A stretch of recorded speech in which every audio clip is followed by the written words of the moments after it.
Bismillahirrahmanirrahim. Assalamualaikum warahmatullahi wabarakatuh. Alhamdulillah nahmaduhu wa nasta'inuhu wa nastaghfiruhu wa natubu ilayh wa na'udzu billahi min shururi anfusina wa sayyiati a'malina. Man yahdihillahu fala mudilla lahu wa man yudlil fala hadiya lahu. Asyhadu an la ilaha illallah wahdahu la syarika lah wa asyhadu anna Muhammadan 'abduhu wa rasuluhu la nabiyya ba'dah.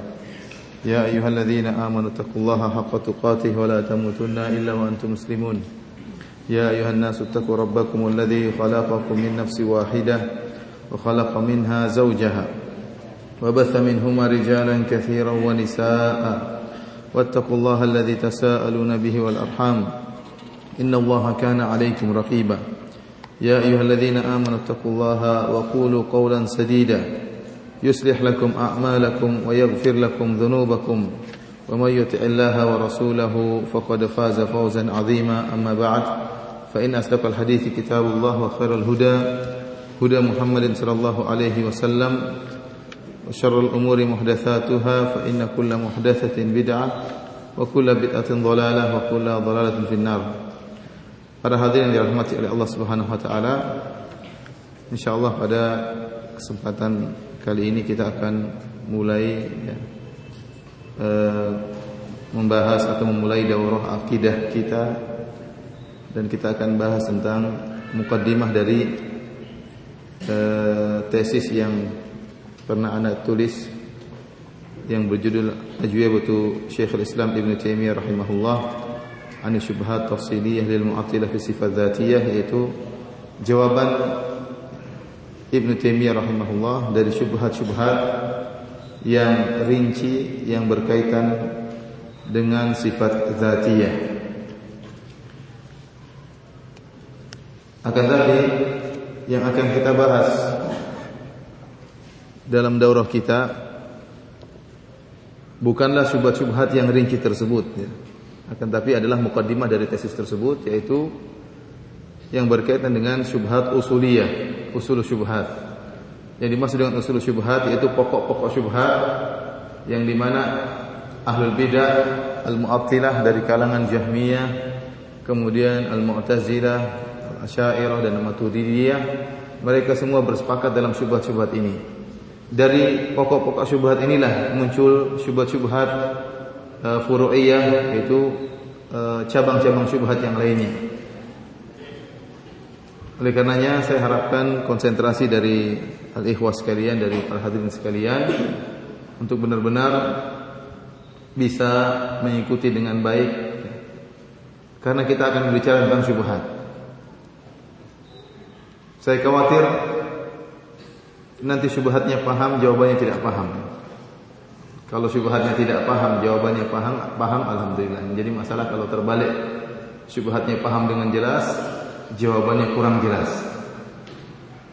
Oleh karenanya harus konsentrasi penuh, dan kalau tidak paham langsung ditanyakan. Jangan sampai malah ketularan syubhat. Oleh karena kita berlindung kepada Allah Subhanahu wa taala, ya, meminta kepada Allah Subhanahu wa taala taufik dari Allah Subhanahu wa taala agar mudahkan kita untuk memahami apa yang akan disampaikan, dan melindungi kita dari syubhat-syubhat yang telah dilontarkan oleh ahlul bidah, yang mereka mengambil syubhat-syubhat tersebut dari falasifah, jadi orang-orang kaum ahli filsafat dari Yunani.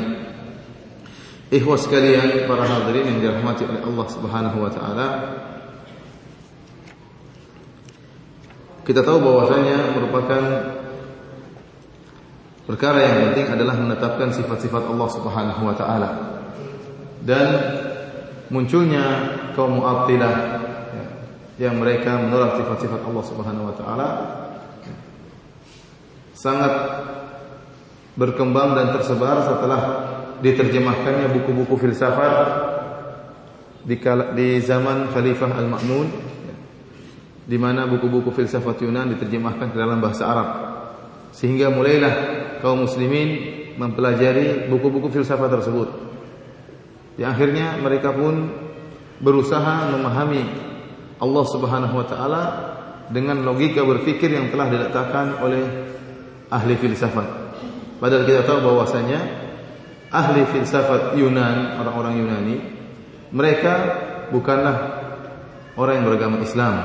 Bahkan mereka juga bukanlah orang-orang yang beragama Yahudi maupun Nasrani. Mereka adalah orang-orang yang tidak beragama. Dan mereka memang terkenal telah meletakkan dasar-dasar ilmu yang berkaitan dengan ilmu alam, ilmu fisika, ilmu kimia, ilmu kedokteran, ya. Mereka adalah orang cerdas. Akan tapi tatkala mereka mulai berbicara tentang masalah ketuhanan dengan mengkiaskan, ya, materi-materi dunia terhadap Allah Subhanahu wa taala, maka yang jadi adalah kekacauan. Karena pembicaraan tentang Allah Subhanahu wa taala, tentang Tuhan, ya, butuh wahyu dari Allah Subhanahu wa taala. Akal kita terbatas dan tidak bisa menembus hal-hal yang bersifat gaib, hal-hal yang bersifat gaib. Ikhwani fillah wa akhwati fid din, azani Allahu wa iyyakum. Akhirnya muncullah kelompok Mu'attilah dari kalangan Jahmiyah, dan kemudian yang sangat tersebar pemikiran-pemikiran penolakan sifat disebarkan oleh kaum Mu'tazilah, ya. Sehingga akhirnya puncak-puncak masa keemasan mereka itu di zaman Al-Imam Ahmad, tatkala Al-Imam Ahmad rahimahullah kemudian dipaksa untuk mengucapkan Al-Quran itu makhluk, akan tapi beliau tidak mau mengucapkan hal tersebut, sehingga beliau disiksa, dicambuk sampai disebutkan bagaimana daging dari tubuh beliau terlepas akibat cambukan yang dipukulkan kepada beliau. Padahal kita tahu bahwasanya akidah Al-Quran itu makhluk merupakan akidah kekufuran. Mungkin kita bertanya-tanya, kok bisa mereka sampai mengatakan Al-Quran itu makhluk? Ini semua ada syubhatnya. Ini semua ada syubhatnya. Ada pokok syubhat yang menjadikan mereka mengucapkan demikian. Nanti insya Allah akan kita jelaskan. Hanya saya ingin beri tanbih, beri peringatan pada kesempatan kali ini, bahwasanya keyakinan Al-Quran itu makhluk memberikan dampak-dampak yang sangat negatif, ya, sebagaimana yang saya dapati dari sepanjang yang saya baca. Di antaranya seperti yang disebutkan oleh Al-Imam Ibnu Al-Qayyim rahimahullah dalam As-Sawa'iqul Mursalah, di mana beliau menyebutkan bahwasanya sebagian a'immat Al-Asy'ariyah, di antara imam-imam Asy'ariyah, ada yang mereka meyakini bahwasanya Al-Quran itu adalah makhluk, sehingga tatkala kita menyatakan Al-Quran itu makhluk, maka tidak perlu dihargai. Seorang boleh menginjak Al-Quran. Yang fatwa seperti ini pernah saya dengar dahulu waktu saya masih di Sorong, masih di Irian Jaya. Tatkala saya masih SMA, saya sudah mendengar ada fatwa seperti ini. Ada seorang ustadz yang berfatwa bahwasanya kalau kita ingin mengambil suatu barang di atas, ternyata barangnya ketinggian, maka boleh kita menyusun Al-Quran untuk kita jadikan pijakan untuk kita ngambil barang. Kenapa? Kalau Al-Quran itu makhluk. Ternyata setelah saya baca kitab Sawa'iqul Mursalah, memang fatwa begini ada asalnya. Ada dahulu ulama-ulama yang sesat yang menyatakan demikian. Di antara juga seperti dalil seperti ini dijadikan kesempatan oleh orang-orang liberalisme untuk membenarkan pendapat mereka, yaitu bebas dalam mentafsirkan. Sebelumnya saya akan jelaskan tentang akidah Jahmiyah, Mu'tazilah dan Asy'ariyah.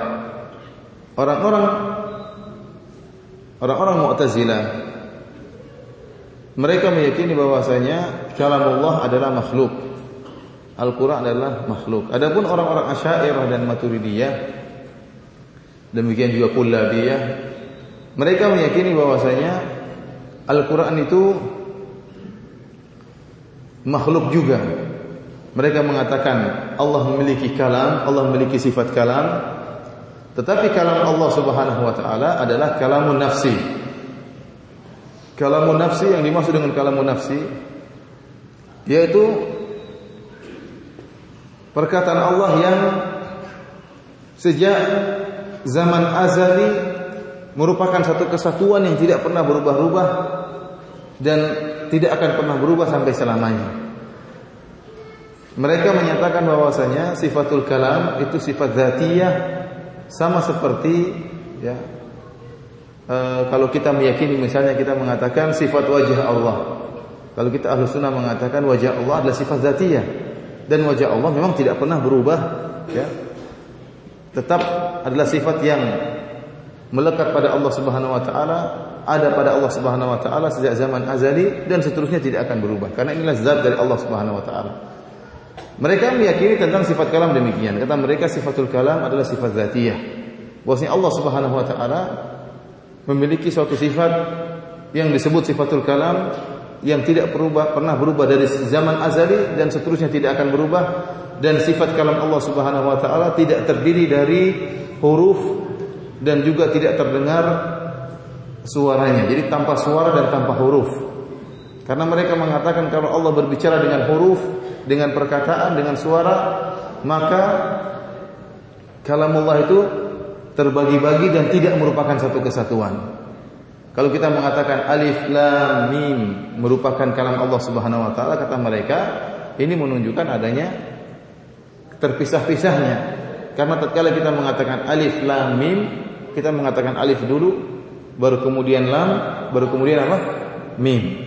Di mana huruf mim datang setelah lam dan lam datang setelah alif. Yang model seperti ini adanya terpisah-pisah, adanya yatajazza bagian-bagian. Ini tidak mereka terima dalam pembicaraan tentang zat Allah Subhanahu wa taala. Karenanya mereka mengatakan sifatul kalam bukan sebagaimana yang diyakini oleh Ahlussunnah. Ahlussunnah wal Jamaah mengatakan bahwasanya Allah berbicara dengan kalimat-kalimat dan huruf-huruf bahasa Arab, ya, yang Allah, misalnya Al-Qur'an, yaitu dengan kalimat-kalimat yang didengar, dan Allah berbicara kepada siapa yang Allah kehendaki, dan bagaimana cara Allah berbicara juga terserah Allah Subhanahu wa taala, dan kapannya juga terserah Allah Subhanahu wa taala. Oleh karenanya tatkala Allah berbicara dengan Nabi Musa, tatkala Allah mengatakan lan tarani, engkau tidak bakalan bisa melihat aku. Kapan Allah berbicara demikian? Tatkala Nabi Musa mengatakan Rabbi arini anzur ilaik. Wahai Allah, perlihatkanlah diri, aku ingin melihat engkau ya Allah, ya. Biarkanlah aku melihat dirimu. Tatkala Nabi Musa mengatakan demikian, baru Allah menjawab lan tarani, engkau tidak akan bisa melihatku. Jadi kapan Allah mengucapkan demikian? Tatkala ada permintaan dari Nabi Musa alaihissalam. Demikian juga tatkala Nabi Musa bertemu, naik ke dalam Al-Quran disebutkan Allah tatkala Nabi Musa datang kemudian bawa tongkatnya, maka Allah mengatakan wa matilka biyaminika ya Musa. Terjadi dialog antara Allah Subhanahu wa taala dengan Nabi Musa. Apa yang ada di tangan kananmu wahai Musa? Dia mengatakan inilah tongkatku, ya atawakku 'alaiha wa husyu biha 'ala ghanami wa li fiha ma'aribu ukhra. Ini adalah tongkatku, saya punya banyak keperluan bisa saya kerjakan dengan tongkatku ini. Kapan terjadi dialog ini? Tatkala Nabi Musa alaihissalam berbicara dengan Allah Subhanahu wa taala. Pembicaraan ini belum pernah terjadi sebelumnya. Belum pernah terjadi di zaman Nabi Adam alaihissalam. Kapan terjadi pembicaraan tersebut? Tatkala ada dialog antara Allah dengan Nabi Musa alaihissalam. Karena itu akidah Ahlussunnah mengatakan Allah berbicara dengan suatu perkataan yang Allah kehendaki, kapan saja Allah kehendaki. Bukan sebagaimana akidah Asy'ariyah yang meyakini bahwasanya kalam Allah adalah kalamun nafsi, kalam yang merupakan zat yang tidak pernah berubah dari zaman azali dan sehingga seterusnya. Sehingga seakan-akan Allah Subhanahu wa taala itu seperti seorang yang bisu, yang dalam diri orang bisu tersebut, kalamun nafsi, dalam diri orang tersebut ada ungkapan-ungkapan makna-makna yang ingin dia bicarakan. Akan tapi orang bisu tersebut tidak bisa mengungkapkannya. Kemudian datang si fulan mengira-ngira apa sih dalam hati orang bisu tadi, kemudian diterjemahkan dengan bahasa dia. Ada yang terjemahkan dengan bahasa Lombok, maksudnya begini-begini. Ada kata orang Jawa bilang, oh maksudnya orang bisu ini gini-gini. Akan tapi si bisu tadi tidak berbicara, dan dia memiliki suatu makna-makna yang terkandung dalam dirinya yang merupakan satu kesatuan yang tidak terpisah-pisah dan tidak terbelah-belah dan tidak terbagi-bagi.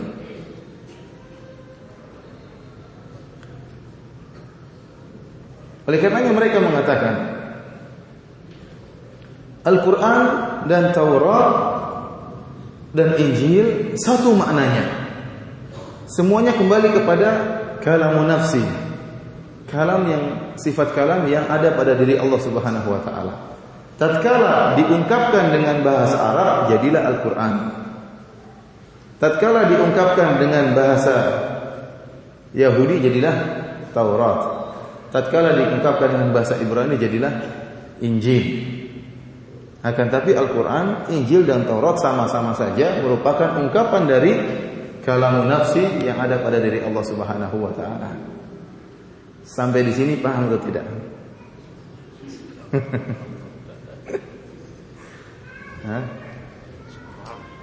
Paham atau tidak? Kalau tidak paham kita berhenti sekarang. Sebelum antum lebih bingung lagi. Antum tidak dituntut untuk memahami seperti ini. Paham atau tidak? Yang paham mengatakan antum ingin tahu, mau tes. Yang paham mengatakan satu, yang lain dua, yang lain kayaknya sedikit yang paham. Ikhwani fillah azza wa jalla. Kenapa mereka mengatakan kalamun nafsi? Nanti insyaallah akan kita bahas syubhat mereka. Ana sekarang hanya menyebutkan tentang natijah, ya, hasil dari pemikiran yang dibangun atas syubhat-syubhat mereka. Oleh karena orang-orang Asy'ariyah mereka menyatakan bahwasanya Al-Quran yang kita baca ini bukanlah kalamullah, akan tapi dia merupakan ungkapan atau hikayat dari kalamullah yang merupakan kalamun nafsi, yang merupakan sifat zat yang tadi telah kita jelaskan. Coba supaya saya lebih tenang, yakin, pede dalam menyampaikan, saya ingin tes. Siapa tadi yang bilang ngaku paham? Angkat tangan. Angkat tangan yang tinggi-tinggi. Coba antum ulangi tadi, maksudnya apa kalamun nafsi? Berdiri biar yang lain bisa dapat faedah. Berdiri.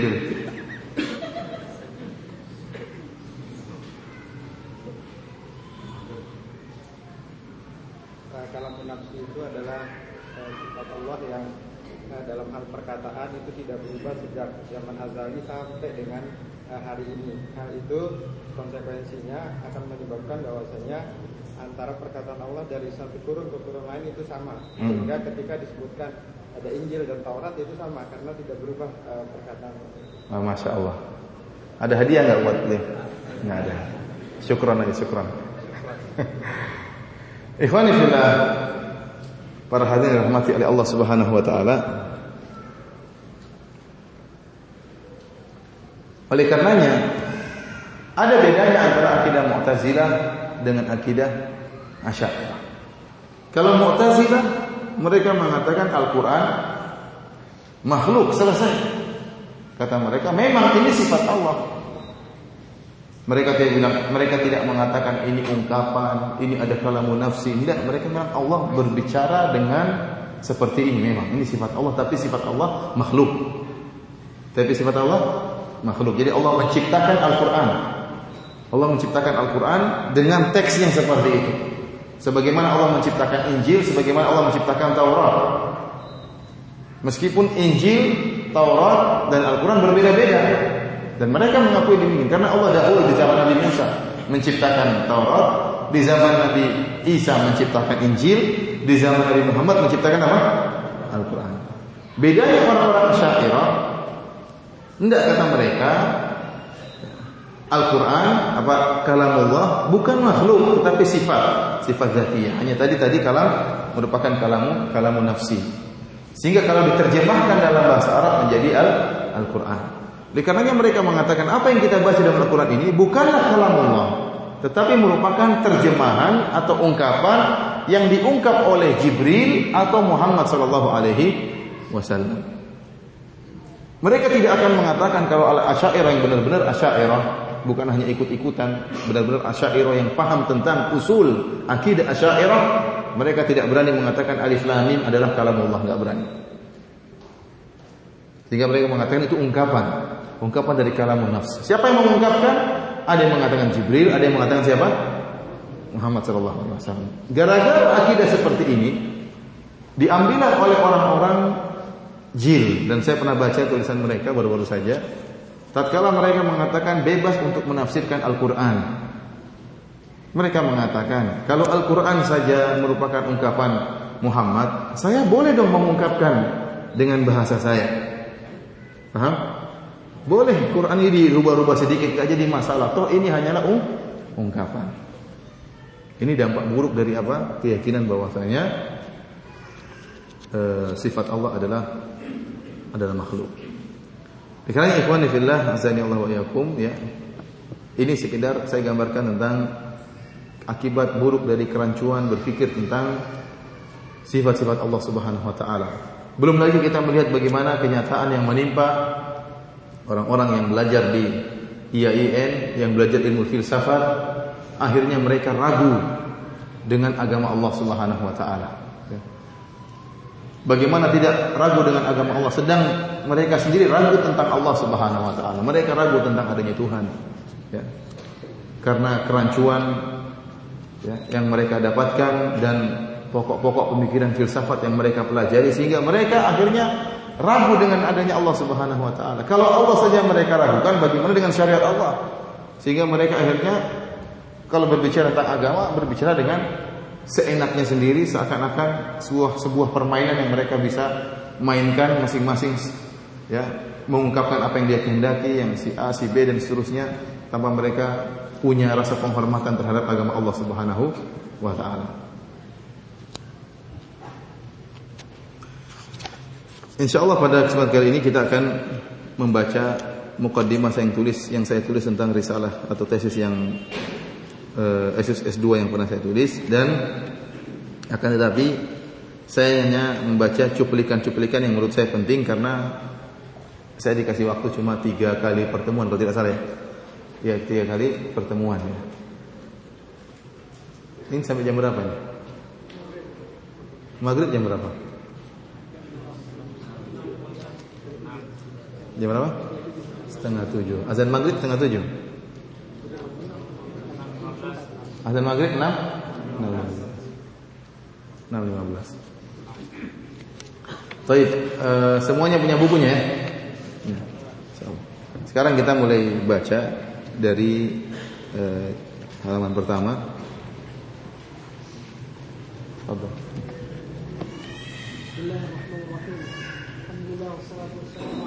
Tidak ada mic nih. Sebentar.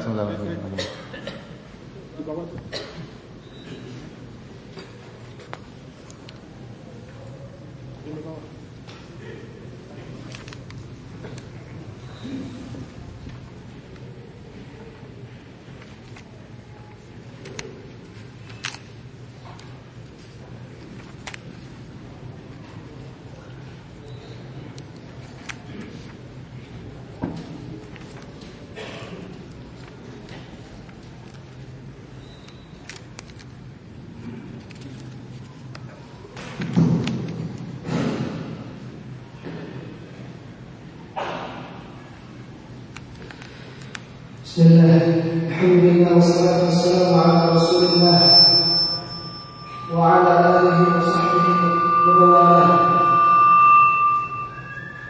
Amma ba'du. Qala al-mu'allif rahimahullah ta'ala, at-ta'rif bi mufradat al-'unwan. Al-mawdu' al-awwal, ma'na ta'til lughatan wa istilahan wal murad bil mu'attilah. Sebelum kita membahas tentang syubhat, kita katakan bahwasanya syubhat ini dilontarkan oleh kaum Mu'attilah, yaitu para penolak sifat. Kita harus mengenal dulu siapa yang dimaksud dengan Mu'attilah. Ya, musuh-musuh kita ini siapa yang dimaksud dengan Mu'attilah. Oleh karenanya saya kasih muqaddimah tentang Mu'attilah secara bahasa dan secara terminologi maksudnya apa, ya. At-ta'til lughatan. At-ta'til fi lughati ma'khudun min madat 'atala. Qala Ibn Faris العين والطاء واللام أصل صحيح يدل على خروج وفراغ. تقول عطلت الدار ودار معطلة، ومتى تلقت الإبل إلى راع فقد عطلت. Ta'til dalam bahasa Arab ini Ini sudah pada paham semua bahasa Arab? Oh. Jadi bergaya saja punya buku ini. Kirain sudah lewat-lewat aja nih. Baru jilid 1. Ini yang sudah jilid 8 baru baca. Ikhwani fillah azanillahu wa iyyakum, ta'til diambil dari kalimat aqala yu'aqilu ta'til, dan kalimat ain, ta dan lam kalau diperhatikan dalam bahasa Arab, seluruh kalimat, seluruh suku kata yang ada huruf ain, ta dan lam itu akan menunjukkan kepada satu makna, yaitu maknanya khuluwin wa faragh, yaitu kosong, makna kosong. Oleh karenanya kalau dikatakan dalam bahasa Arab uttilatid dar atau darun mu'attalah, rumah yang kosong, yaitu tidak dihuni. Demikian juga kapan saja onta-onta ditinggalkan tanpa ada penggembalanya dikatakan uttilatil ibil, onta-onta telah ditaktil, yaitu tidak ada penggembalanya. وكذلك البئر إذا لم تورد ولم يسقط منها قال الله تعالى وبئر معطلة وقال تعالى وإذا العشار عطلت وتعطل بقي بلا عمل وإذا ترك الثغر بلا حامل وإذا ترك الثغر بلا حامل يحميه فقد عطل. Jadi dikatakan dalam Al-Quran digunakan ada kalimat taktil seperti firman Allah wa bi'rin mu'attalah, yaitu sumur yang ditinggalkan. Kemudian juga wa idzal isyaru uttilat, tatkala onta-onta ditinggalkan, ya. Artinya tatkala hari kiamat di mana para penggembala onta kaget dengan dahsyatnya hari kiamat sehingga mereka pun meninggalkan onta-onta tersebut. Jadi ta'til dalam bahasa artinya mengkosongkan, dan kita akan kaitkan dengan kalimat mu'attilah yang mereka menolak sifat-sifat Allah Subhanahu wa taala. Ta'til istilahan. التعطيل اصطلاحا يتنوع تعريف التعطيل اصطلاحا في أبواب التوحيد حسب أقسام التوحيد الثلاثة. فهناك تعطيل في الربوبية، وتعطيل في الألوهية، وتعطيل في الأسماء والصفات. وقد أشار الإمام ابن القيم إلى هذه الأقسام الثلاثة في قوله وأصل الشرك وقاعدته التي يرجع إليها هو التعطيل، وهو ثلاثة أقسام: تعطيل المصنوع عن صانعه وخالقه. Adapun ta'til dalam tauhid terbagi menjadi 3 macam, ya. Ta'til dalam tauhid rububiyah, ta'til dalam tauhid al-uluhiyah, dan ta'til dalam tauhid asma wa sifat. Ta'til dalam tauhid rububiyah yaitu ta'tilul masnu' an sani'ihi wa khaliqihi, yaitu menyatakan bahwasanya masnu' al-makhluq, ya, makhluk itu kosong dari peran kosong dari pencipta. Jadi tidak ada yang menciptakan makhluk tersebut. Ini ta'til dalam tauhid rububiyah, sebagaimana sebagian fisikawan, orang-orang ahli fisika yang mereka berusaha membuat teori-teori tentang terciptanya alam semesta ini tanpa ada peran Tuhan. Yang mereka ingin menyatakan bahwa alam semesta terjadi dengan sendirinya, dengan tiba-tiba, kebetulan, tanpa ada yang mengatur, tanpa ada zat lain, tanpa ada Tuhan yang berperan dalam penciptaan alam semesta itu. Ini disebut dengan ta'til dalam tauhid rububiyah. وتعطيل الصانع سبحانه عن كماله المقدس بتعطيل أسمائه وأوصافه وأفعاله. Adapun ta'til dalam asma wa sifat yang akan kita bahas dalam kajian-kajian kita, yaitu mengkosongkan Allah Subhanahu wa taala dari sifat-sifat Allah yang sempurna. Caranya bagaimana? Dengan menolak nama-nama Allah Subhanahu wa taala, atau menolak sifat-sifat Allah Subhanahu wa taala, atau menolak af'al Allah Subhanahu wa taala. Dan inilah yang akan kita bahas pada kajian-kajian kita.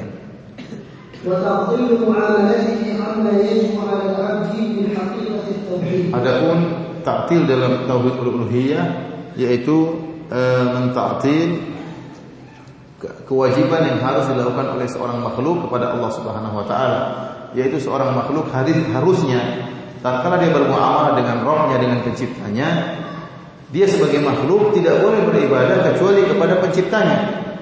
akan tapi dia mentakdir kewajiban ini, sehingga dia tidak hanya beribadah kepada Allah, tapi dia juga beribadah kepada selain Allah Subhanahu wa taala. والذي يخصنا في هذا الموضع هو التعطيل في باب الصفات، وضابطه هو نفي الصفات الإلهية عن الله وإنكار قيامها بذاته أو إنكار بعضها.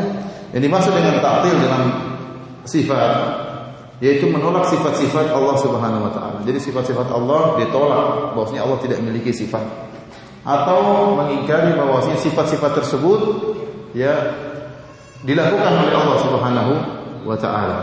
Mereka mengatakan ada sifat, tapi sifat tersebut tidak berada dalam zat Allah Subhanahu wa taala. Ya. Ada yang mengatakan sifat ditolak secara mutlak, ada yang mengatakan sifat-sifat tersebut ada akan tapi tidak berada pada zat Allah Subhanahu wa taala, atau mengingkari sebagian sifat.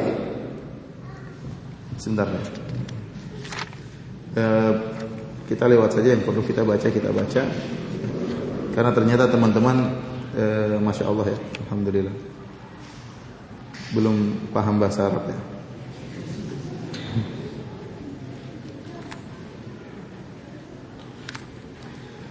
Kita sekarang mengenal tokoh-tokoh Al-Mu'attilah ya. Coba buka halaman 7. Saya sebutkan dalam mukaddimah buku saya ini bahwasanya para salaf dahulu mereka sudah menggunakan istilah Mu'attilah. Jadi istilah Mu'attilah ini bukanlah istilah yang baru, akan tapi istilah yang sudah disebutkan oleh para salaf, seperti perkataan Abu Zur'ah Ar-Razi. Dia mengatakan al-Mu'attilah an-nafiyah alladzina yunkiruna sifatillahi azza wa jalla.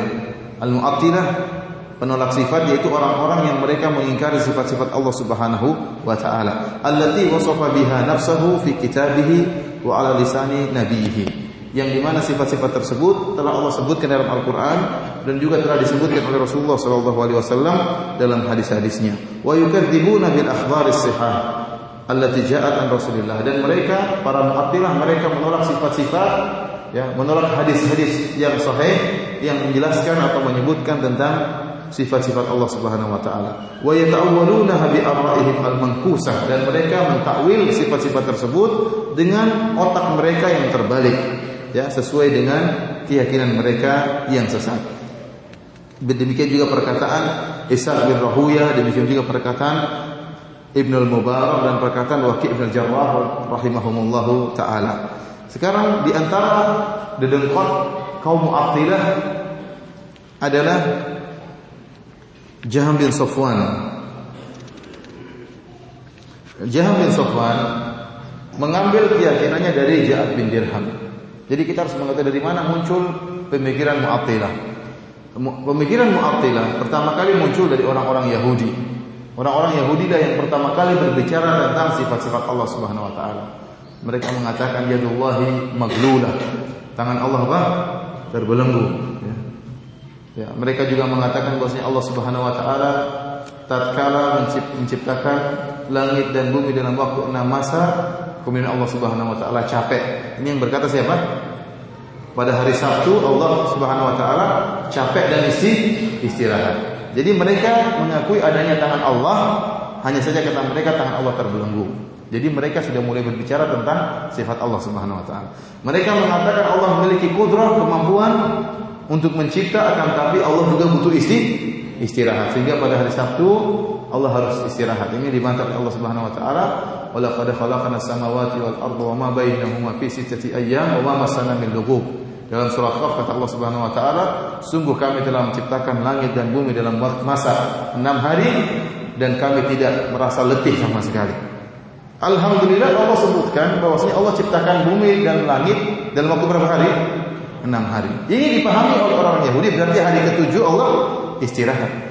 Kalau seandainya Allah mengatakan kami ciptakan langit dan bumi 1 hari, berarti istirahatnya 6 hari. Ini orang Yahudi ini kayak gitu, orang gila ya. Jadi dia bilang kalau 6 hari berarti 1 harinya istirahat. Allah bantah kata Allah Subhanahu wa taala, "Wa ma masana min lughub," dan kami tidak ditimpa dengan rasa capek sama sekali. Jadi yang pertama kali berbicara tentang sifat-sifat Allah orang Yahudi. Kemudian nanti diwarisi oleh Ja'ad bin Dirham, kemudian Ja'ad bin Dirham kepada Jaham bin Safwan, dari Jaham bin Safwan kemudian ke Mu'tazilah dan selanjutnya sampai pada orang Asy'ariyah dan selanjutnya. Kita akan bahas dulu siapa Jaham bin Safwan ya, pada halaman 7 di catatan kaki. Baca. Enggak, yang nomor 19. هو الجهم بن صفوان أبو محرز الراسبي مولاهم السمرقندي الكاتب والمتكلم الضلالة رأس الجهمية كان صاحب الذكاء والجدال. Jadi Jaham bin Safwan ini disebutkan di sini adalah sahib az-zaka wal jidal, orang yang cerdas dan suka debat ya. Orang cerdas dan suka debat. Ya, kalau orang goblok ya tidak mungkin jadi pimpinan apa? Jahmiyah yang pakar dalam berfikir, pakar dalam memainkan ayat-ayat dan hadis-hadis, pakar dalam mentakwil. Oleh karena Jaham bin Safwan adalah seorang yang cerdas, ya. Sebagaimana orang-orang falasifah, mereka orang yang cerdas, akan tapi akhirnya mereka gunakan kecerdasan tersebut untuk masuk dalam kesesatan. Terus. قتل سنة 128 هجرة على يد سلم بن الأحوز المازني بمرو في آخر قرن الأموية. وهو أول من شهر مذهب التعطيل بين المسلمين في أواخر عصر التابعين في خلافة هشام بن عبد الملك، وهو مؤسس مذهب الجهمية. وقد أخذ الجهم فكرة التعطيل من شيخه جعد بن درهم الذي قتله خالد بن عبد الله القسري وكان أميرا على العراق، حيث قال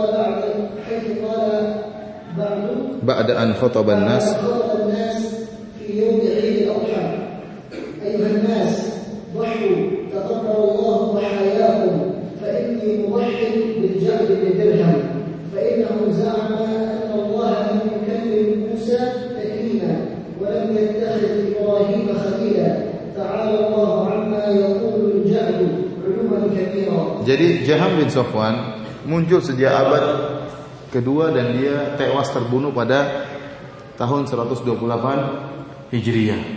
Yang para ulama khilaf tentang kafirnya Jaham bin Safwan atau tidak. Sebagian ulama mengatakan dia kafir, sebagian ulama mengatakan dia tidak kafir. Akan tetapi mereka sepakat bahwa Jaham bin Safwan adalah ya puncaknya kebid'ahan, puncaknya ahlul bidah. Sampai ada yang mengatakan bahwasanya Jaham bin Safwan dulu belajar sama iblis, akan tapi kemudian dia berkembang, akhirnya iblis yang belajar sama Jaham bin Safwan.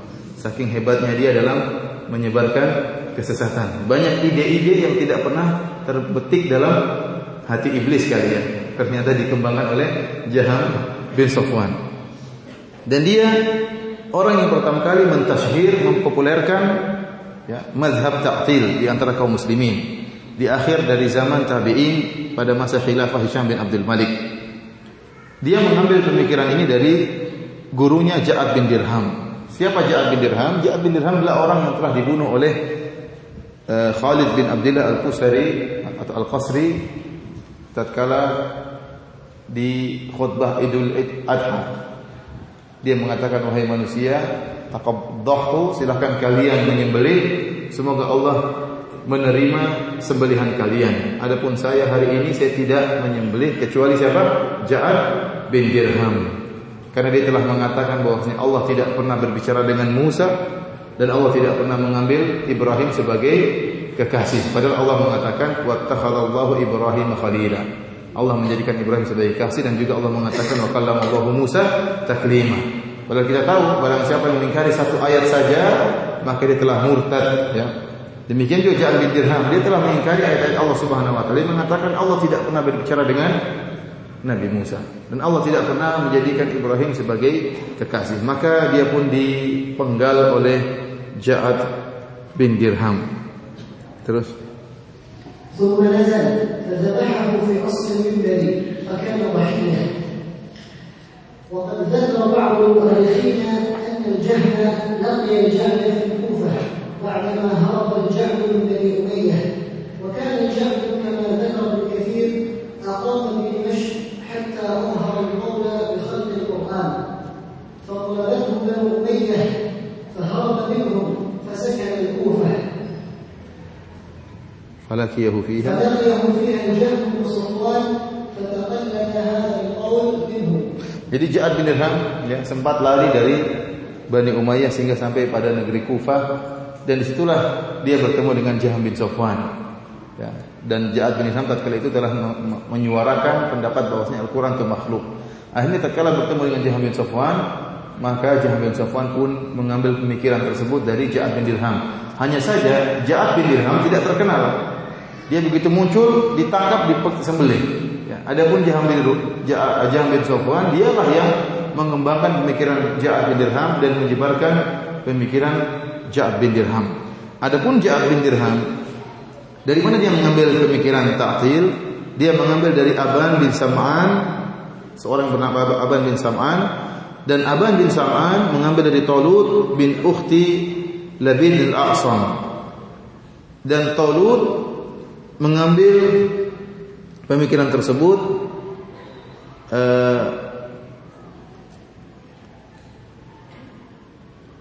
dari Labid bin al-A'sam, itu seorang Yahudi yang pernah menyihir Nabi sallallahu alaihi wasallam. Dan ini disebutkan oleh beberapa ulama sejarah seperti Syekhul Islam Ibnu Taimiyah, demikian juga As-Safadi, demikian juga Ibnu Al-Athir dan Ibnu Katsir. Jadi mereka mengatakan bahwasanya Ja'ad bin Dirham ini telah mengambil silsilah pemikirannya ternyata bersumber dari orang-orang Yahudi.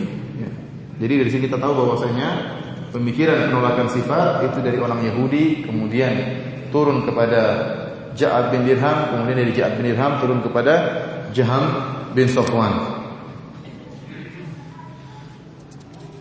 Coba buka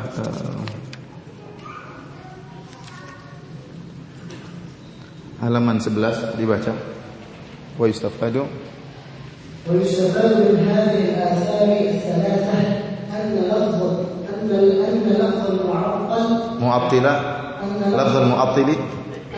المعطل عندهم يشمل الطائفتين. الأولى أهل التعطيل الكلي، وهذا ظاهر جدا، حيث أن كلامهم وذمهم يتوجه ابتداء إلى المعطلة الذين أدركوهم وهم الجهمية والمعتزلة. Coba baca. Jadi tatkala kita membaca perkataan-perkataan salaf, mereka mencela Mu'attilah. Jadi sejak zaman salaf dahulu, abad kedua, abad ketiga sudah ada muncul perkataan-perkataan salaf di mana mereka mencela Mu'attilah. Apa yang dimaksud dengan Mu'attilah oleh mereka? Yang kita tahu bahwasanya Mu'attilah yang dimaksud oleh para salaf tatkala dicela oleh para salaf, Mu'attilah adalah orang-orang yang mereka menolak sifat secara keseluruhan, yaitu orang-orang Jahmiyah dan Mu'tazilah. Karena Mu'attilah terbagi menjadi dua bagian. Ada Mu'attilah yang menolak seluruh sifat, dan ada Mu'attilah yang menolak sebagian sifat. Mu'attilah yang menolak seluruh sifat ada Jahmiyah dan ada Mu'tazilah. Adapun Mu'attilah yang menolak sebagian sifat ada Asy'ariyah, ada Maturidiyah. Jadi kita akan berbicara tentang 4 firqah dalam masalah penolakan sifat. Yang menolak sifat secara total siapa? Jahmiyah dan Mu'tazilah. Yang menolak sebagian sifat Asy'ariyah dan Maturidiyah. Yang didapati oleh para salaf adalah Jahmiyah dan Mu'tazilah. Sebagaimana Mu'tazilah di zaman Imam Ahmad Ibn Abi Du'ad, ya, ditemui oleh Imam Ahmad, Bishr al-Marrisi. Ya. Adapun Asy'ariyah dan Maturidiyah ini muncul belakangan. Mereka tidak muncul di zaman para salaf. Yang muncul di zaman para salaf abad kedua, abad ketiga, ya, yaitu apa? Jahmiyah dan Mu'tazilah yang menolak seluruh sifat. Tadi kita sudah berbicara tentang Ja'ad bin Dirham dan Jaham bin Safwan. Sekarang kita bicara tentang firqah Mu'tazilah. Siapakah mereka itu Mu'tazilah? Baca catatan kaki 26. فرقة ضالة نشأت في أواخر العصر الأموي وازدهرت في العصر العباسي، وقد اعتمدت على العقل المجرد في فهم العقيدة الإسلامية لتأثرها ببعض فلسفات اليونانية والهندية. برزت المعتزلة كفرقة فكرية على يد واصل بن عطاء الغزال الذي كان تلميذا للحسن البصري، ثم اعتزل حلقة الحسن بعد قوله بأن مرتكب الكبيرة في منزلة بين المنزلتين واتبعه عمرو بن عبيد. والمعتزلة الأوائل الذين كانوا في عهد واصل وعمر لم يكونوا يحملون مذهب الجهمية. Jadi Mu'tazilah ya, mereka ini pada dasarnya tidak berbicara tentang sifat. Jadi Mu'tazilah siapa? Mereka adalah kelompok orang-orang yang i'tizal, yang menyendiri, menyempal dari majelisnya Hasan al-Basri. Tatkala Hasan al-Basri berbicara tentang pelaku dosa besar, di mana Hasan al-Basri menyatakan bahwasanya sebagaimana akidah Ahlussunnah, bahwasanya orang melakukan dosa besar maka dia masih seorang muslim, ya, dan dia ya tahta masyiatillah, ya, bisa jadi Allah ampuni dosa-dosanya, bisa jadi Allah mengazab dia. Hal ini tidak disetujui oleh murid-murid Hasan al-Basri. Di antara murid-murid Hasan al-Basri adalah Wasil bin Atha al-Ghazal. Tatkala Hasan al-Basri lagi ceramah, dia pun bikin kelompok sendiri. Dia bikin kelompok sendiri karena tidak setuju dengan pendapat Hasan al-Basri. Kata dia bahwasanya murtakibul kabirah fi manzilatin bainal manzilatain. Ini pelaku dosa besar berada di antara dua tempat. Tidak dikatakan muslim, tidak dikatakan kafir, tapi di suatu tempat perantara. Bukan muslim, bukan juga kafir. Kalau kita Ahlussunnah enggak. Pelaku dosa besar muslim, tetap muslim, belum kafir. Selama dia tidak melakukan kufuran, dia masih seorang muslim. Hanya saja keimanannya sangat lemah, ya, karena dia melakukan dosa besar dan dia terancam dengan azab di neraka jahanam. Akan tapi dia bukanlah orang kafir. Inilah mazhab yang dipeluk oleh Wasil bin Atha dan Amr bin Ubaid, yang asalnya mereka adalah murid-murid dari Hasan al-Basri. Kemudian setelah itu berkembang. Tadinya mereka tidak berbicara tentang sifat-sifat Allah Subhanahu wa taala. Inilah Mu'tazilah di awal-awal kemunculan mereka tidak berbicara tentang sifat-sifat Allah Subhanahu wa taala. Setelah itu mereka terpengaruh dengan pemikiran Jahm bin Safwan. Terus baca innama kanu yatakallamuna fil wa'id wa inkar al-qadar wa innama hadatha fihim nafyu sifat ba'da hadha. ولهذا لما ذكر الإمام أحمد بن حنبل في رده على الجهمية قول جهم قال فاتبعه قوم من أصحاب عمرو بن عبيد وغيره واشتهر هذا القول عند ابن هذيل والنظام العلاف والنظام واشباهه من أهل الكلام.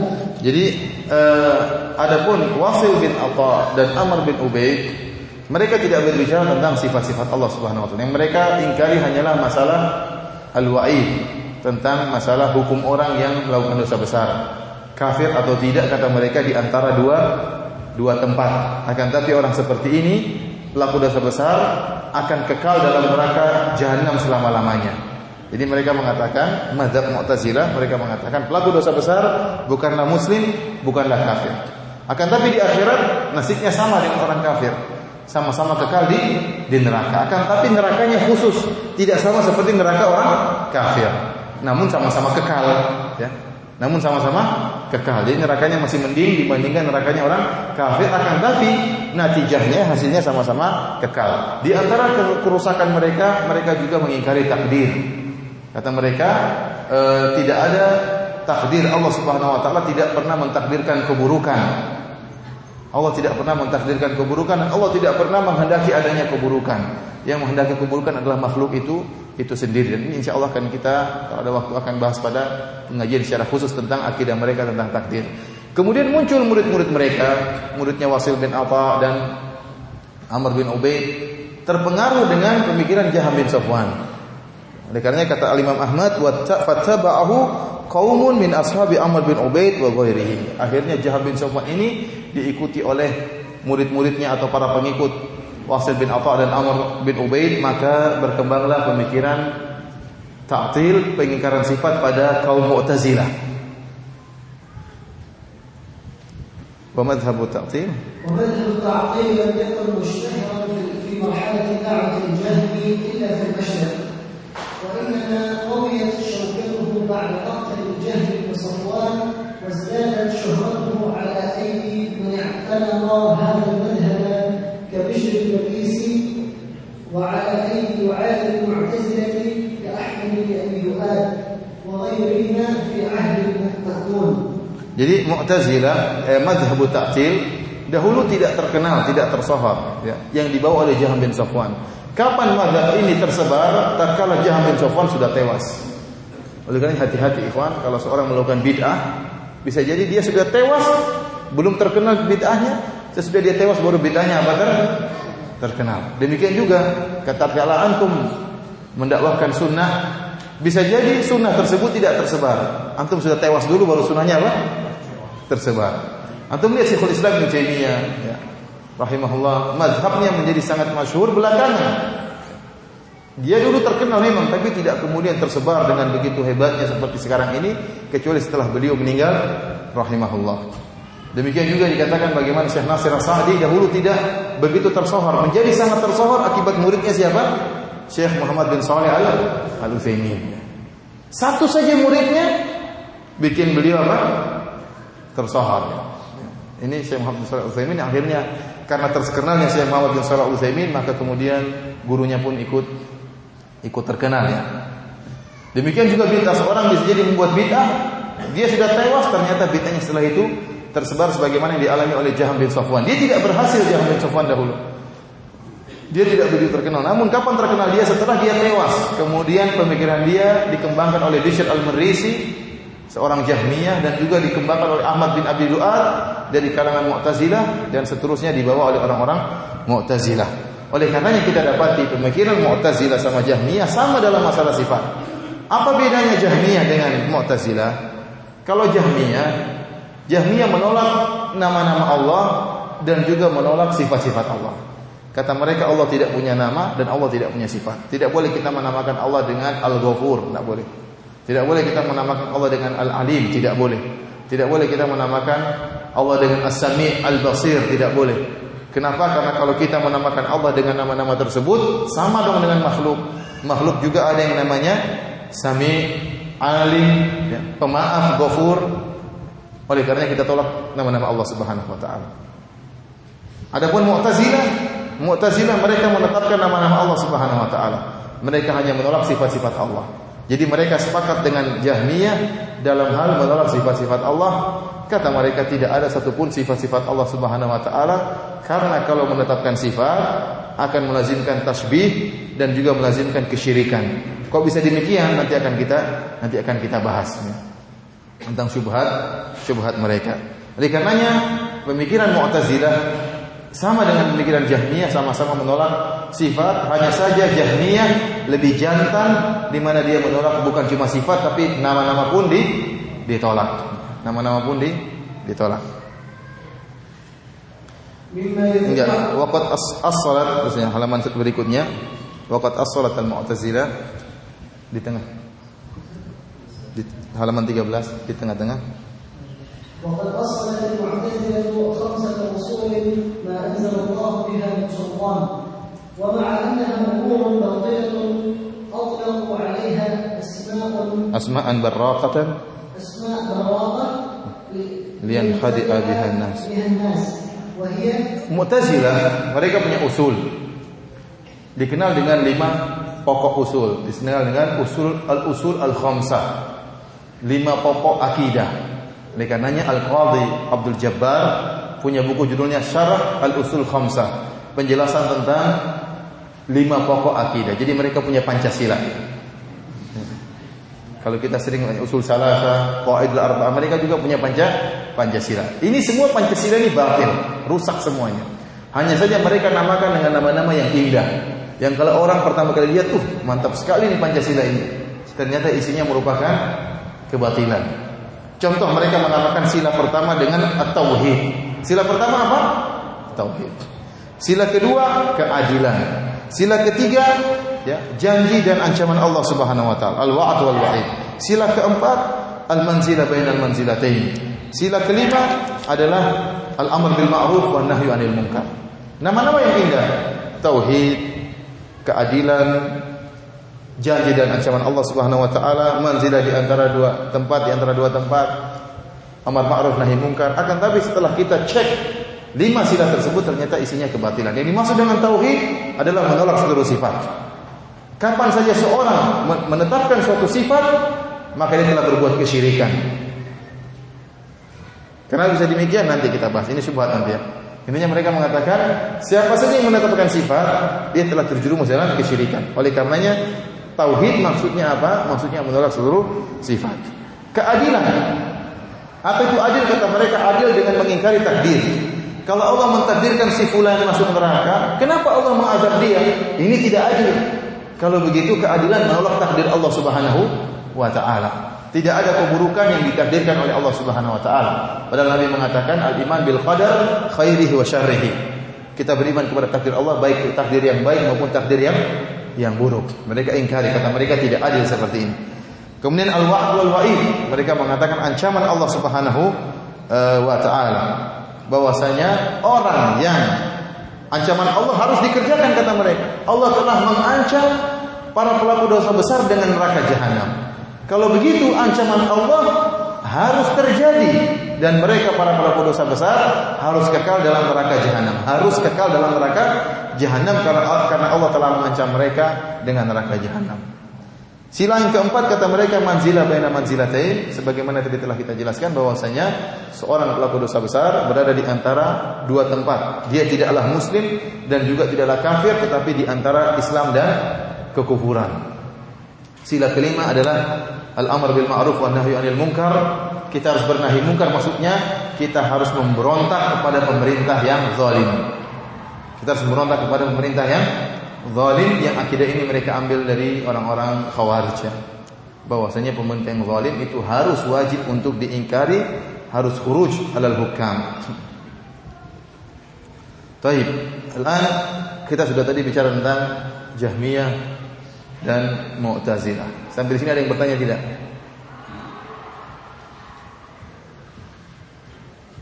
Ada yang bertanya? Kalau tidak ada kita lanjutkan. Sekarang kita berbicara tentang Asy'ariyah dan Maturidiyah. Asy'ariyah dan Maturidiyah halaman 14. Baca amma. Wa amma at-ta'til al-juz'i kal-Asy'ariyah wal Maturidiyah fa inna dhahabu ba'dahu.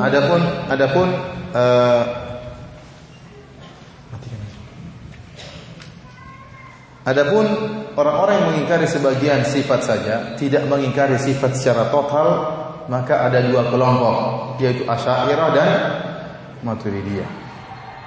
Adapun Asy'ariyah, ya, siapa mereka? Coba baca nomor 27. Wa hiya firqatun kalamiyatun tantasibu ila al-Hasan al-Asy'ari.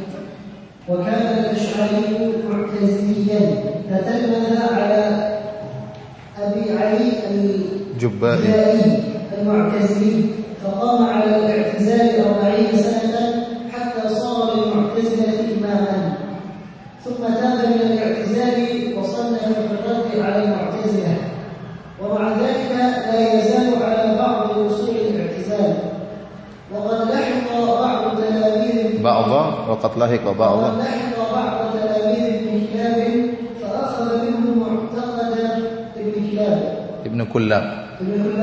Jadi antum dengar nama-nama orang Arab, ada Kullab ya, ada Himar ya. Kata mereka kita namakan, ada namanya Fahad, ada namanya Asad ya. Kata mereka kadang menamakan dengan nama-nama hewan tersebut untuk mengambil apa? Untuk mengambil sifat keberanian dari hewan-hewan tersebut. Dinamakan himar untuk menunjukkan bagaimana tegarnya dan sabarnya dalam bekerja. Karena himar itu disuruh-suruh apa? Sabar. Kemudian juga fahad, ya, misalnya singa atau macan, asad itu menunjukkan apa namanya? kesangaran, keberanian. Oleh karena Ali bin Abi Thalib dikenal dengan Haidarah. Ya. Ali bin Abi Thalib ketika berperang melawan seorang musuh, dia mengatakan, "Annalladzi sammatni ummi Haidarah kalayfi ghabatin karihil manzara." Ya, kata dia, sayalah yang ibu saya menamakan nama saya dengan singa. Ya. Sebagaimana singa yang ada di tengah hutan belantara yang mengerikan. Jadi Ali bin Abi Thalib menakut-nakuti musuhnya, kemudian tinggal dia penggal kepalanya. Demikian juga Ibnu Kullab, ya, diambil dari hewan kalb, ya, anjing, ya. Dan ini banyak dalam nama-nama Arab kalau kita lihat dari nama-nama mereka. Kita kembali kepada apa yang dimaksud Asy'ariyah. Jadi sebelum Asy'ariyah dan jadi kita bilang ada pertama Jahmiyah, kemudian apa? Mu'tazilah. Kemudian apa? Asy'ariyah dan Maturidiyah. Ada namanya kelompok namanya Kullabiyah. Muhammad bin Sa'id bin Kullab. Kullabiyah ini mirip dengan Asy'ariyah al-mutaqaddimun, Asy'ariyah yang pemula, yang awal-awal. Asy'ariyah siapa mereka? Asy'ariyah adalah suatu firqah yang sekarang tersebar, ya, di dunia ini, termasuk di tanah air kita. Mereka mengaku-ngaku bermadzhab Asy'ariyah. Dan Asy'ariyah adalah suatu firqah yang dinisbahkan kepada Imam Abul Hasan Al-Asy'ari rahimahullah. Al-Imam Abul Hasan Al-Asy'ari rahimahullah, ya, yang kalau tidak salah di akhir abad ketiga hidup beliau dan sempat juga abad keempat. Beliau ini pernah belajar akidah Mu'tazilah selama 40 tahun dari seorang bernama Al-Jubba'i, ya, yang bernama Abu Ali Al-Jubba'i. Kalau tidak salah, Abu Ali Al-Jubba'i ini adalah suami ibu bapak tirinya. Kalau tidak salah, bapak tirinya Abu Hasan Al-Asy'ari, suami dari ibunya. Oleh karenanya Abu Hasan Al-Asy'ari menimba ilmu dari sang tokoh Abu Ali Al-Jubba'i selama 40 tahun tentang akidah Mu'tazilah. Akan tapi kemudian Abu Hasan Al-Asy'ari bertemu dengan sebagian murid dari Ibnu Kullab. Ibnu Kullab ini dia memiliki akidah yang masih lebih baik. Dia menetapkan sifat-sifat dzatiyah. Adapun sifat-sifat fi'liyah dia tolak. Nanti akan kita bahas apa itu dzatiyah, fi'liyah. Sifat-sifat dzatiyah seperti sifat wajah, dua tangan, kemudian mata, sifat tinggian al-ulu. Dia tetapkan semua sifat-sifat ini. Sifat fi'liyah dia tolak, seperti kalamullah yang Allah berbicara dengan huruf dan suara, ini ditolak oleh dia. Rupanya Abu Hasan Al-Asy'ari bertemu dengan sebagian murid Ibnu Kullab, sehingga Abu Hasan Al-Asy'ari pun sadar bahwasanya akidah Mu'tazilah adalah akidah yang sesat. Maka dia pun mulai membantah Mu'tazilah. Kemudian dia mengumumkan akan taubatnya dia dari pemikiran sesat Mu'tazilah. Maka dia pun menulis buku-buku yang membantah Mu'tazilah. Oleh karenanya para ulama khilaf tentang kondisi Abu Hasan Al-Asy'ari. Apakah Abu Hasan Al-Asy'ari ini melewati 3 masa ataukah 2 masa? Ada yang mengatakan bahwasanya Abu Hasan Al-Asy'ari rahimahullah melewati 3 masa. Masa pertama, fase pertama sebagai seorang Mu'tazilah selama 40 tahun. Fase kedua sebagai madhab Kullabiyah, Ibnu Kullab, karena dia bertemu dengan muridnya Ibnu Kullab, kemudian menimba ilmu dari Ibnu Kullab, kemudian bantah Mu'tazilah. Fase ketiga adalah fase Ahlus Sunnah, dia taubat secara total dan kembali kepada madhabus salaf. Ini pendapat pertama dari kalangan para ulama. Saya minum dulu ya.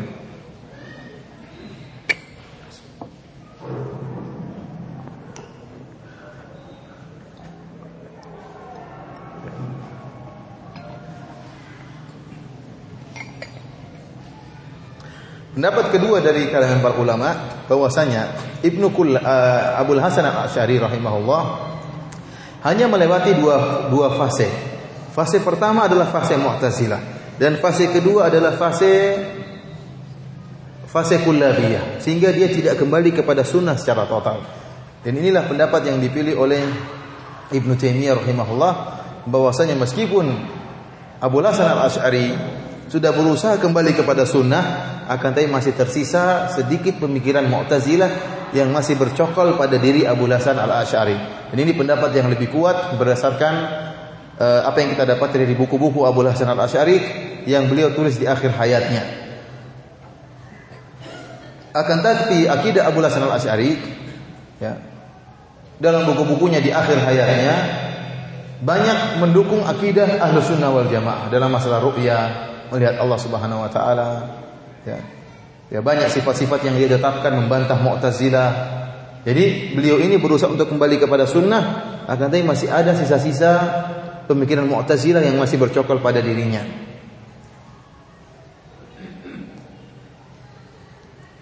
Meskipun demikian, meskipun masih ada tersisa pemikiran Mu'tazilah, tapi sudah terlalu banyak akidah Mu'tazilah yang dia buang. Oleh karena kita dapati Abu Hasan Al-Asy'ari dalam buku-bukunya seperti Al-Ibanah, dia menetapkan Al-Ibanah an Syariatid Diyanah, dia menetapkan adanya sifat al-ulu, sifat tinggi, sifat al-istiwa, kemudian sifat kedua tangan, sifat mata Allah Subhanahu wa taala. Ini ditetapkan oleh Abu Hasan Al-Asy'ari. Oleh karena kalau kita ingin bantah orang-orang Asy'ariyah zaman sekarang yang mereka menolak sifat-sifat Allah, kita katakan pendapat kalian bertentangan dengan pendapat siapa? Nenek moyang kalian. Siapa? Abu Hasan Al-Asy'ari. Ini terdapat dalam buku-buku mereka. Akhirnya apa yang mereka lakukan? Kata mereka bahwasanya buku Al-Ibanah an Syariatid Diyanah bukunya tidak sah dari Abu Hasan Al-Asy'ari. Itu buku tidak benar dari Abu Hasan Al-Asy'ari. Kita bilang taruhlah demikian. Taruhlah bahwasanya buku tersebut bukan karya Abu Hasan Al-Asy'ari. Tapi Abu Hasan Al-Asy'ari punya buku yang disepakati oleh para ulama bahwasanya itu merupakan buku Abu Hasan Al-Asy'ari. Contohnya buku Maqalatul Islamiyyin. Jadi Abu Hasan Al-Asy'ari punya dua buku. Satu judulnya Maqalatul Islamiyyin wa Ikhtilafil Musallin, dan yang kedua Maqalatu Ghairil Islamiyyin. Pemikiran-pemikiran orang Islam, dan buku yang kedua pemikiran orang-orang kafir. Akan tetapi buku Maqalat Ghairil Islamiyyin, pemikiran orang kafir ini tidak ditemukan. Ya, tidak ditemukan nuskhahnya sehingga tidak ada sampai sekarang.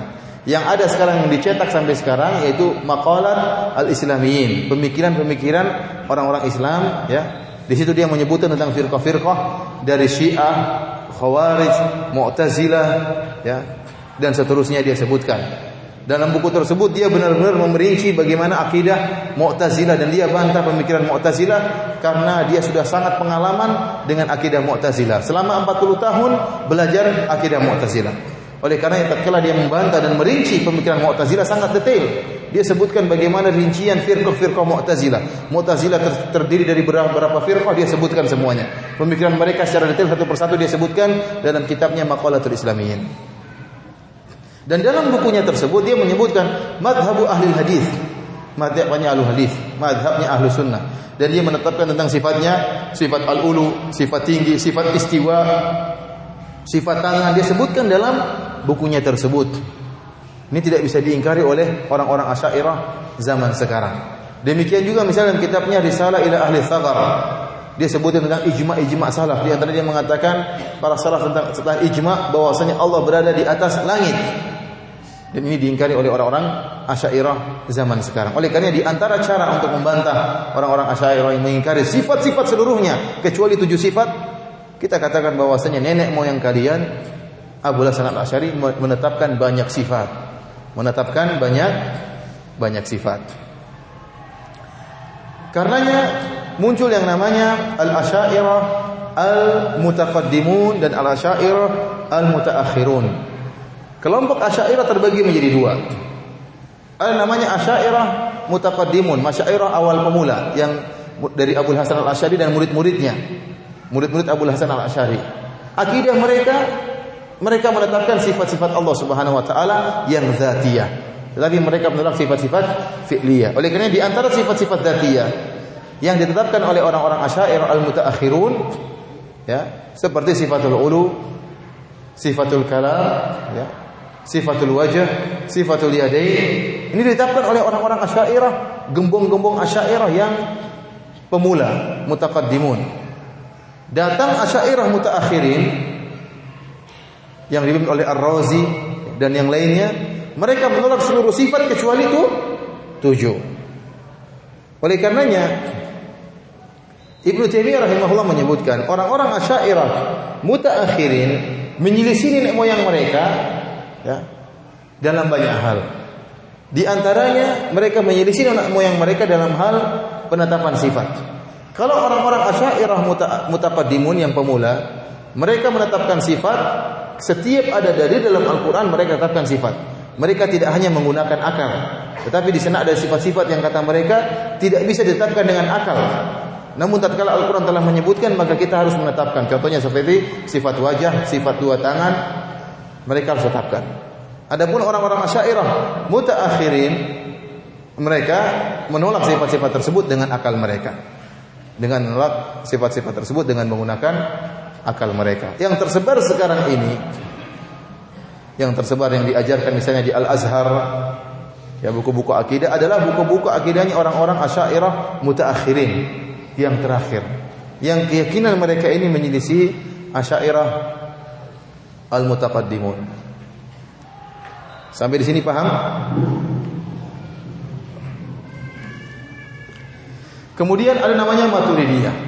Maturidiyah sebuah pemikiran yang dicetuskan oleh Abu Mansur Al-Maturidi. Abu Mansur Al-Maturidi ini memiliki buku judulnya At-Tauhid. Dan pemikiran Abu Mansur Al-Maturidi ini sangat berkembang di daerah India, Pakistan, Bangladesh, ya, Afghanistan. Ini banyak mereka bermadzhab Maturidiyah. Mereka tidak bermadzhab Asy'ariyah. Kalau Asy'ariyah kebanyakan di Asia, seperti di Indonesia, kemudian Malaysia, ya. Adapun Maturidiyah biasanya di daerah seperti tadi, ya.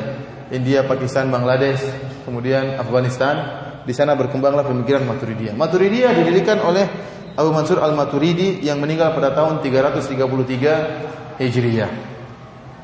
Dan pemikiran Abu Mansur Al-Maturidi dalam masalah sifat mirip dengan pemikiran Asy'ariyah yang mutaakhirin. Kalau orang-orang Asy'ariyah mutaakhirin menolak seluruh sifat kecuali 7, kalau Abu Mansur Al-Maturidi mengatakan seluruh sifat ditolak kecuali 8. Ada tambahan satu dengan namanya sifat takwin. Nanti insyaallah akan kita jelaskan tentang keyakinan mereka ini. Baik. Sampai di sini ada yang bertanya? Antum belum capek? Kalau saya sudah capek. Kita berhenti dulu ya. Insyaallah kita lanjutkan. Kapan kita mau lanjutkan? Kita cuma 3 pertemuan. Kalau berhenti juga repot.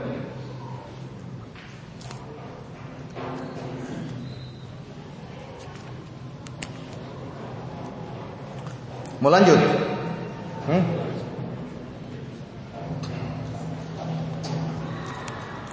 Buka halaman 24. Ini enggak ada mic seperti ini ya. Saya agak repot mic seperti ini.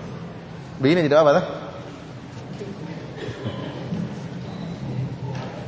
Coba buka halaman 24. Judul tesis saya adalah Ajwibat Syekhul Islam Ibnu Taimiyah an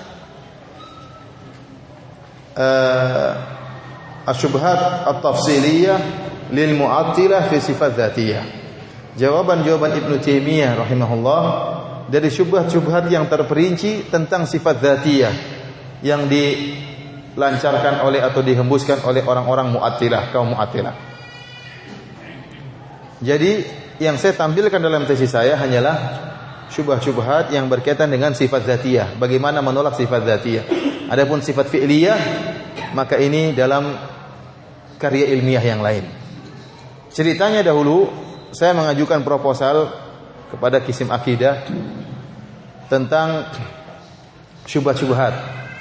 Tatkala itu saya sangat bersemangat, maka saya menulis judul tesis tersebut tentang jawaban Ibnu Taimiyah terhadap syubhat-syubhat terperinci yang berkaitan tentang sifat dzatiyah dan sifat fi'liyah, dua-duanya. Setelah dirapatkan oleh sekitar 30 dosen, mereka kasihan sama saya. Ini kebanyakan, nanti enggak sempat selesai dia bahas. Akhirnya saya diberikan salah satunya, katanya tinggal pilih Firanda, mau yang syubhat sifat dzatiyah atau syubhat sifat fi'liyah. Akhirnya saya memilih yang lebih mudah, yaitu syubhat sifat dzatiyah, karena sifat fi'liyah lebih sulit pembahasannya. Ya. Alhamdulillah saya dulu dikasih keringanan ya. Itu saja sudah capek ditulis ya. Apalagi kalau ditulis dua-duanya, mengingat waktu yang terbatas dan akal yang terbatas dan otak yang terbatas, sehingga sulit untuk bisa menulis dua-duanya dengan baik. Oleh karenanya kita perlu tahu apa bedanya antara sifat dzatiyah dan sifat fi'liyah. Karena sifat-sifat terbagi menjadi dua, yaitu sifat fi'liyah dan sifat dzatiyah. Silakan baca halaman 24. Iya, matlabus tsalits. Al-matlabus tsalits taqsim as-sifat wa ta'rifha. لم يكن السلف يتوسعون في تقسيم الصفات وتنويعها إذ ليس من عاداتهم الإسراف في الكلام في المطالب الإلهية، بل لا يكادون يتجاوزون الكتاب والسنة في مباحث الصفات، لكن بما خاض المتكلمون في صفات الله وأولوها وقسموها على أقسام ما أنزل الله بها من سلطان، اضطر علماء أهل السنة لتقسيم الصفات واصطلحوا عليه. Sungguhnya pembagian sifat itu tidak dikenal di kalangan salaf. Tidak ada seorang sahabat pun mengatakan ini sifat dzatiyah, ini sifat fi'liyah. Tidak ada. Dan tidak pernah diucapkan oleh para tabi'in. Akan tapi kapan muncul pembagian sifat menjadi sifat dzatiyah, sifat fi'liyah? Karena akibat ahlul bidah yang sebagian mereka menolak sifat dzatiyah dan menolak sifat fi'liyah.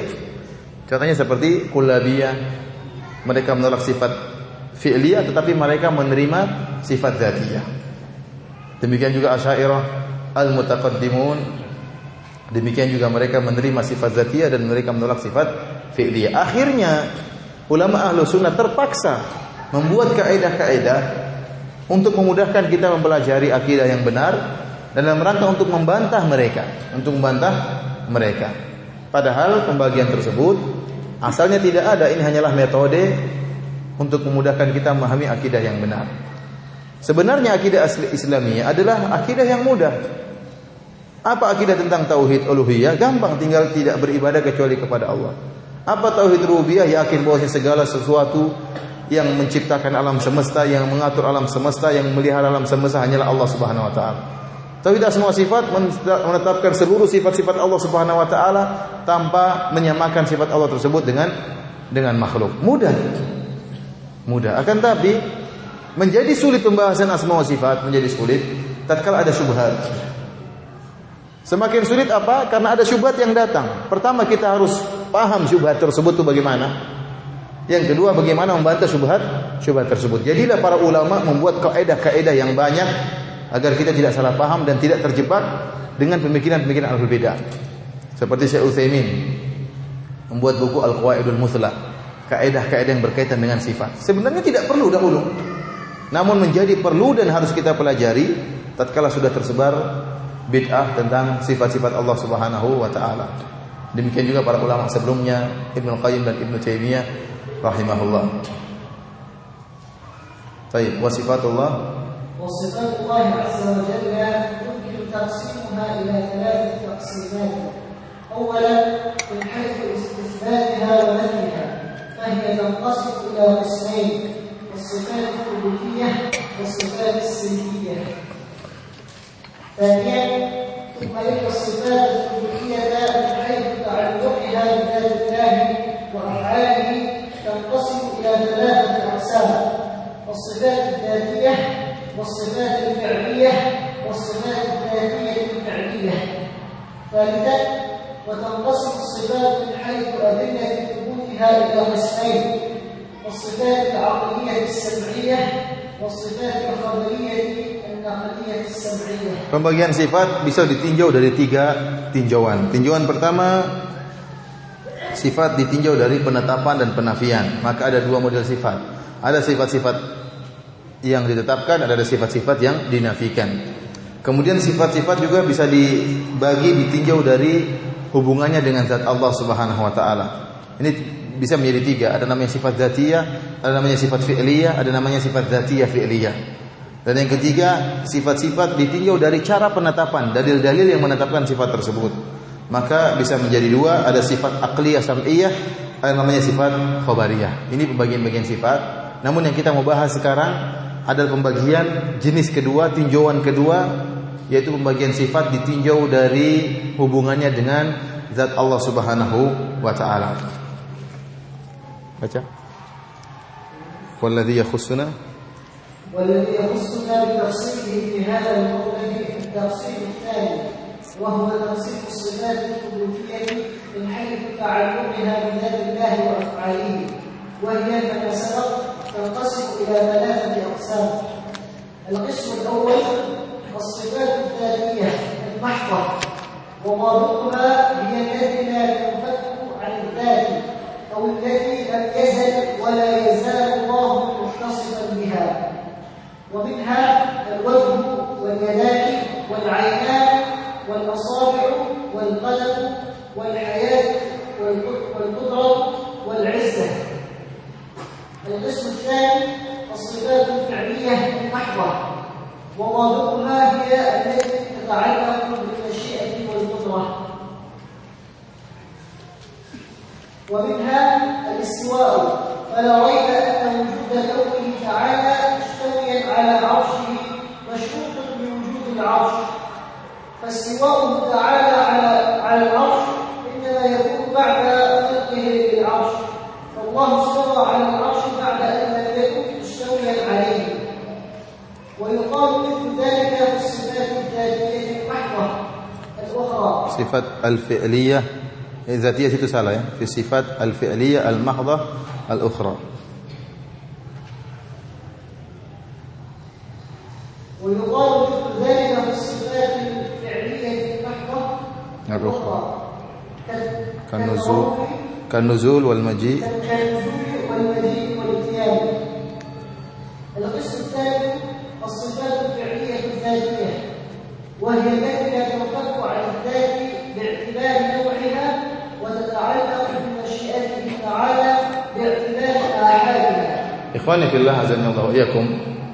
Sifat ditinjau dari ini, ana harap dipahami dengan baik, karena ini adalah landasan yang paling awal untuk membantah usul syubhat orang-orang ahlul bidah tentang pembagian sifat. Sifat dzatiyah, apa yang dimaksud dengan sifat dzatiyah? Adalah sifat yang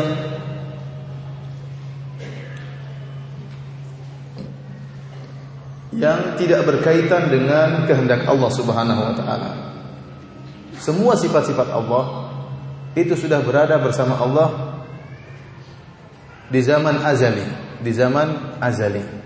Apa itu zaman azali? Zaman azali adalah zaman yang tidak dimulai dengan permulaan. Ya. Kata orang, Allah itu ada sebelum perkataan ada itu ada. Dan Allah tetap akan ada meskipun perkataan tidak ada sudah tidak ada. Jadi Allah itu ada sebelum perkataan itu sebelum perkataan ada itu ada. Jadi zaman azali adalah zaman yang tidak dimulai dengan permulaan. Dan dahulu Allah bersendirian, tidak ada makhluk. Dalam hadis yang diriwayatkan oleh Imam Al-Bukhari, kata Nabi sallallahu alaihi wasallam, "Kana Allah wa lam yakun syai'un ghairuhu." Dahulu Allah bersendirian, tidak ada sesuatu pun yang bersama dengan Allah Subhanahu wa taala. Baru kemudian Allah Subhanahu wa taala menciptakan makhluk Allah Subhanahu wa taala. Allah Subhanahu wa taala di zaman azali, di zaman yang tanpa permulaan, Allah Subhanahu wa taala sudah ada bersama dengan sifat-sifatnya. Sifat-sifat dzatiyah ya. Seperti wajah Allah Subhanahu wa taala, dua tangan Allah Subhanahu wa taala, yang sifat-sifat ini tidak berkaitan dengan kehendak. Bukan berarti kalau nak berkaitan dengan kehendak terkadang Allah kerjakan, terkadang Allah tidak kerjakan. Kita tidak bisa mengatakan terkadang Allah punya wajah, terkadang Allah tidak punya wajah. Tidak. Tapi Allah senantiasa di zaman azali dan seterusnya memiliki wajah. Ini disebut dengan sifat dzatiyah yang tidak berkaitan dengan kehendak. Kalau berkehendak lain, kita bilang misalnya mencipta atau memberi rezeki, kita bilang sifat fi'liyah. Terkadang Allah memberi rezeki, terkadang Allah tidak memberi rezeki. Allah memberi rezeki kepada si fulan, terkadang Allah tidak memberi rezeki kepada dia. Ini berkaitan dengan kehendak. Adapun sifat dzatiyah tidak berkaitan dengan kehendak. Ini namanya sifat dzatiyah mahdhah. Murni sifat dzatiyah. Di sana ada namanya sifat fi'liyah mahdhah. Sifat yang murni merupakan sifat fi'liyah. Di sana ada namanya sifat dzatiyah mahdhah yang ketiga, campuran antara dzatiyah dan fi'liyah. Ditinjau dari satu sisi merupakan dzatiyah dan ditinjau dari sisi yang lain merupakan fi'liyah. Contohnya apa? Contohnya adapun sifat fi'liyah mahdhah yang murni merupakan sifat fi'liyah, contohnya seperti sifatul istiwa. Allah Subhanahu wa taala dahulu tidak istiwa. Kapan Allah bisa istiwa? Kapan Allah istiwa? Setelah menciptakan arsy. Setelah menciptakan apa? Arsy. Kalau sudah ada arsy baru ada istiwa. Sedangkan Allah menciptakan arsy saja belum tentu tidak langsung istiwa. Setelah Allah berkehendak untuk istiwa di atas arsy, baru kemudian Allah beristiwa di atas arsy. Ini namanya sifat fi'liyah berkaitan dengan kehendak Allah Subhanahu wa taala. Di sana ada jenis sifat ketiga yang ini merupakan jenis yang sangat penting yang membedakan antara Ahlussunnah dengan Mu'attilah. Itu yang disebut dengan sifat dzatiyah fi'liyah. Sifat dzat dan juga sekaligus merupakan sifat fi'liyah. Contohnya seperti sifat Maha Pencipta. Maha apa? Maha Pencipta. Allah perhatikan baik-baik, jangan sampai salah paham. Atau kita tunda besok aja. Hah? Sudah capek anak ya? Masya Allah, jazakallah khair. Kayaknya yang lain tidak paham, antum saja yang paham. Kalau antum capek. Kita tunda besok ya. Anak capek salah. Ini masalahnya butuh mikir juga, dan yang menyampaikan juga butuh konsentrasi, yang dengar juga butuh konsentrasi. Insyaallah ntar lagi kita sudah mulai lagi. Pada maghrib kita mulai lagi dengan pembahasan yang lain. Insyaallah kita tunda esok hari ya. Kalau ada yang bertanya saya persilakan. Tapi tidak usah ya, karena saya sudah capek. Sampai sini saja. Wabillahi taufiq wal hidayah. Assalamualaikum warahmatullahi wabarakatuh.